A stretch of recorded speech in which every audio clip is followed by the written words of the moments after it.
ペットの代表格である犬や猫は、私たち人間にたくさんの愛情と癒しを与えてくれます。それは家族と迎えられた瞬間から飼い主への信頼の証なのでしょう。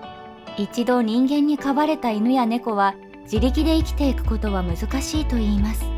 それなのに虐待や飼育放棄が後を絶ちません。言葉を話すことはできませんが、飼い主に裏切られ捨てられたとしても、特に忠誠心の強い犬はいつか迎えに来てくれると、その場を離れないで飼い主が戻ってくるのを待ち続けるしかないのです。そこで今回は飼い主に置き去りにされ、空っぽの空き家で孤独に耐えていた犬の2つの話をお伝えします。アメリカのニューヨーク郊外の空き家でたった1匹で暮らす犬がいました。名前はハム。しかしハムは野良犬ではありません。飼い主が所有する空き家に置き去りにされたのです。かつてハムは飼い主一家と共に暮らしていました。ところが、いつの間にか家族は彼を邪魔者扱いするようになりました。ハムは家の中に毛を落とし、忙しい時でも散歩を要求する面倒なペットだったからです。そしてある日、ハムは飼い主が所有する空き家に置き去りにされました。そんなハムの境遇を知った保護団体のスタッフは、世界で最も孤独な彼の物語を投稿し、里親探しを進めていました。すると、空き家の近所に住む動物好きな夫婦が名乗りを上げ、ハムを一員に迎えました。新しい家族に囲まれて眠る最初の夜、ハムは自分のいる場所を確かめるように何度も起き上がっていました。彼はリビングルームにある自分のベッドに横になりながら、時々頭を持ち上げて何度も自分の周囲をチェックしていました。そして周りに誰かいるのがわかると安心してまた眠りにつきます。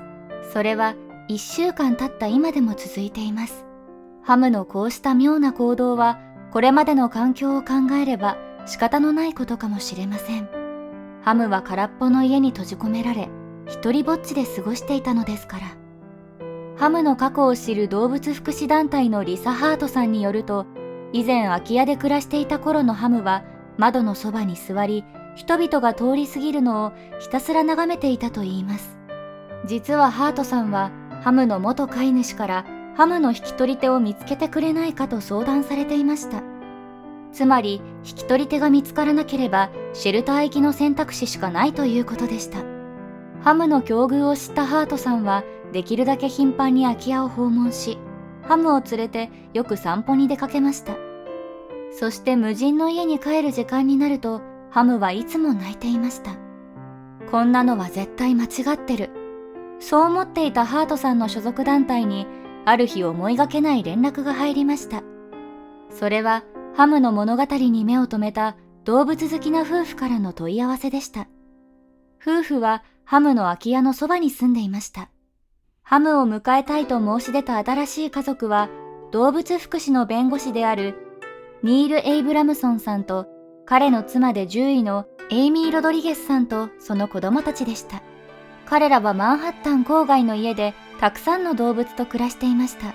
夫婦はかねてから悲しい境遇にある動物たちの話を見聞きしていたものの、その情報の発信地はほとんど遠すぎて、現実には何もできないことに心を痛めていました。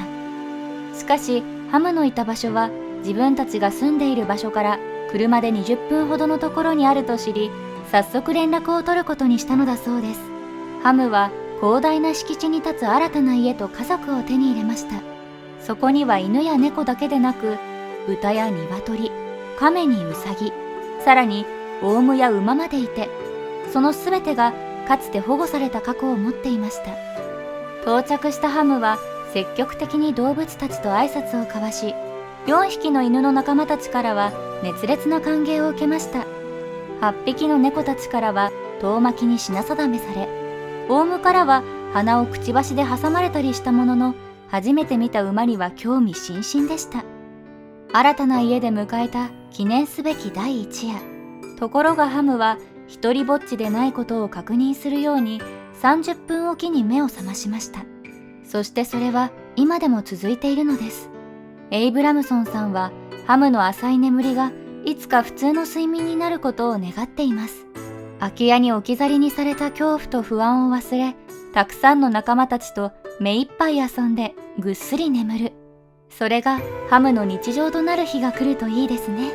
どれぐらいの時間、ハムが孤独に耐えていたのかはわかりませんが、その苦しみは計り知れません。でも、今は一人ぼっちではありません。家族や仲間がいます。これからは安心した日々を過ごしてほしいですね。続いて、アメリカ・アリゾナ州で暮らすタラさんは、保護犬たちの里親が決まるまで一時的な世話をしています。2020年1月のある日のこと、タラさんのもとに空き家のアパートで犬が見つかったという連絡が入りました。ドアの鍵を交換するためにアパートを訪れた男性が誰もいない家の中でこの犬を発見しました。連絡を受け、すぐにそのアパートに向かったタラさんは目を疑いました。そこには痩せ細って骨と皮だけになった餓死寸前のメスのピットブルがいたのです。首輪をつけていた状況から判断すると、誰かが犬をここに置き去りにしたと思われます。タラさんは犬を自宅に連れて帰り、デナーリスと名付けました。メスのピットブルの平均体重が約 17kg なのに対し、保護された時のデナーリスの体重は約 11kg しかありませんでした。衰弱していた彼女が自力で立って歩き回れるくらいに体力が回復するまでは5日間もかかりました。ぬいぐるみが大好きなデナーリスのために、タラさんはたくさんのぬいぐるみを与えました。食事をしっかりと食べるようになったデナーリスの体重は順調に増えていきました。そして体が元気になっていくにつれて、性格もどんどん明るくなっていきます。こうして心身ともに驚きの速さで回復していったデナーリスは、保護されてから1ヶ月後には里親の募集が始まったのです。しかし、実際にデナーリスの里親が決まるまでは時間がかかりました。タラさんがデナーリスの性格や犬種を考慮し、最適の家族を探すために、住環境や家族構成など厳しい条件を設定したからです。ところが同年11月に事態は動きます。コロラド州に住むジャスティンさんという女性が数ヶ月間にわたって保護犬を探していましたが、なかなか見つからずにいたところ、デナーリスの姿を目にして直感でこの子だわと思い、すぐにタラさんに連絡を取りました。ジャスティンさんの住環境はタラさんがデナーリスの里親に望んでいた条件に完璧に当てはまっていました。こうしてついにデナーリスに家族ができたのです。誰もいないアパートに取り残され、お腹が空いても助けを求めることもできない状況で、デナーリスがどんな思いだったのかを想像すると胸が締め付けられます。タラさんはデナーリスを発見した時、人間にこんなひどい目に遭わされたにもかかわらず、自分に向かって尻尾を振ってくれた彼女を見て、二度とあなたを苦しませたりしないと誓ったのだそうです。デナーリスがみるみる回復していったのは、きっと再び人間を信頼する勇気を持っていたからなのでしょう。今まで辛い思いをしてきたデナーリス、これからはジャスティンさんと一緒に幸せな毎日を過ごしていってほしいですね。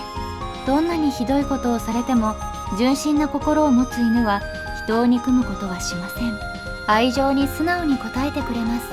それでも中には辛さのあまりトラウマを引き起こすことがありますが、ゆっくり時間をかけ愛情を注ぐことで、その辛さも癒されていきます。どうかそんな純粋な心を持つ犬たちを悲しませないであげてほしいです。